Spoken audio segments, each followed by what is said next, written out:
पावसाळ्यात सगळ्यांना चमचमीत खायचं आवडतं, तर आज आपण अतिशय मस्त असा कॉर्न पकोडा पाहणार आहोत किंवा मक्याची भजी पाहणार आहोत, जे सगळ्यांना आवडेल। तर इथे मी 3 मध्यम आकाराचे कॉर्न घेतलेले आहे, म्हणजेच मका घेतलेला आहे।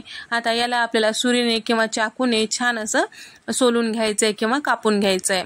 तर आता इथे आपल्याला कट करते वेळेस साधारण दाणे असे अर्धे कट होईल या पद्धतीने कट करून घ्यायचं आहे, जेणेकरून आपण जेव्हा याचे भजी करतो त्यावेळेस तेलात टाकलं की फुटणार नाही। या पद्धतीने इथे मी सगळं कॉर्न सोलून घेतलेलं आहे, तुम्ही बघू शकता। आता एका पातेल्यामध्ये टाकून घेतलेलं आहे, त्यानंतर मुठभर कोथिंबीर बारीक चिरलेली यामध्ये टाकून घेतलेली आहे। सोबतच 10 ते 12 कढीपत्त्याची पानं बारीक चिरून यामध्ये टाकलेलं आहे, त्याची चव मस्त लागते। आणि त्याचबरोबर 1 चमचा इथे मी बारीक कुटून घेतलेला लसूण, 1 चमचा धने पावडर, 1 चमचा लाल मिरची पावडर आणि अर्धा चमचा हळद आणि सोबतच अर्धा चमचा चाट मसाला टाकून घेतलेला आहे।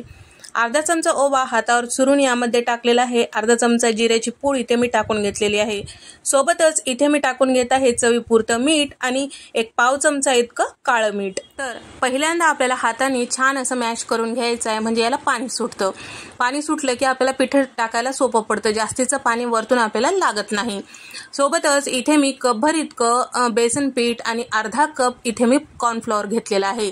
कॉर्नफ्लॉवर नसेल तर तुम्ही तांदळाचं पीठ घेऊ शकता, पण अगदी मस्त असं बाजारात मिळतो त्या पद्धतीचा कॉर्न पकोडा जर खायचा असेल तर कॉर्नफ्लॉवर नक्की टाका।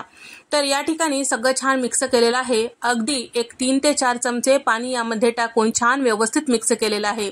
तर तुम्ही बघू शकता छान व्यवस्थित असं हे पीठ मिक्स झालेलं आहे। आता लगेचच आपल्याला पकोडे तयार करून घ्यायचे आहेत। पकोडे तळण्यासाठी तेल छान गरम असायला पाहिजे आणि ज्या पद्धतीने आपण कांद्याची भजी किंवा कांद्याचे पकोडे करतो त्याच पद्धतीने थोडं थोडं पिठाचा गोळा यामध्ये टाकायचा आहे।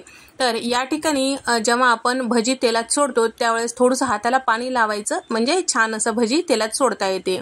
थोडंसं आकार धरलं की झाऱ्याने किंवा चमच्याने छान असं आलट पलट करून घ्यायचं। गॅसचा फ्लेम मोठा करायचा नाही, मध्यम गॅसवर हे भजी तळून घ्यायचं आहे। सारखं आलट पालट करून घेतल्यावर एकसारख्या रंगावर तळल्या जातात। आणि त्याचबरोबर भजी म्हटलं की तोंडी लावायला मस्त मिरची असेल तर खायला आणखीन मजा येते। त्यासाठी इथे मी 3 मिरच्या त्याला थोडंसं चिरून घेतलेलं आहे मधोमध, त्यानंतर तेलात टाकून घेतले जेणेकरून आपल्या अंगावर येणार नाही। तर एकसारख्या रंगावर छान लालसर रंगावर आल्यानंतर आपल्याला ही भजी तेलातून काढायची आहे। तुम्ही बघू शकता बाजारात मिळतो त्यापेक्षाही मस्त कुरकुरीत भजी इथे तयार झालेली आहे। तर या ठिकाणी कॉर्न पकोडा किंवा कॉर्न भजी करत असाल तर लक्षात ठेवायच्या गोष्टी म्हणजे मध्यम गॅसवर आपल्याला ही भजी तळायची आहे आणि भज्याचा आकार छोटा ठेवायला पाहिजे, मोठा करायचा नाही। थोडंसं हाताला पाणी लावून घेतलं की आपल्याला पीठ सरसर तेलात सोडता येतो आणि त्याचबरोबर एकसारखं आलट पालट करून तळून घ्यायचं। आणि कॉर्न भजी करते वेळेस कॉर्न जर सोललेला असेल, मक्याचे दाणे जर असतील तर त्याला आपल्याला काय करायचंय, थोडंसं मिक्सरला फिरवून घ्यायचं, म्हणजे ते थोडंसं फुटल्यासारखं होतो। जर तुम्ही तसंच्या तसंच अखंड मक्याचे दाणे घेऊन तुम्ही जर कॉर्न पकोडा करताल तर ते तेलात येऊन फुटतात।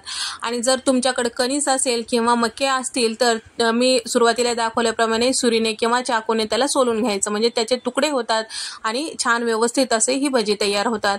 हे गोष्टी तुम्ही फॉलो करताल तर तुमची भजी मस्त होणार। तुम्हाला हा व्हिडिओ आवडल्यास व्हिडिओला लाईक करा, शेअर करा, सबस्क्राईब करायला विसरू नका।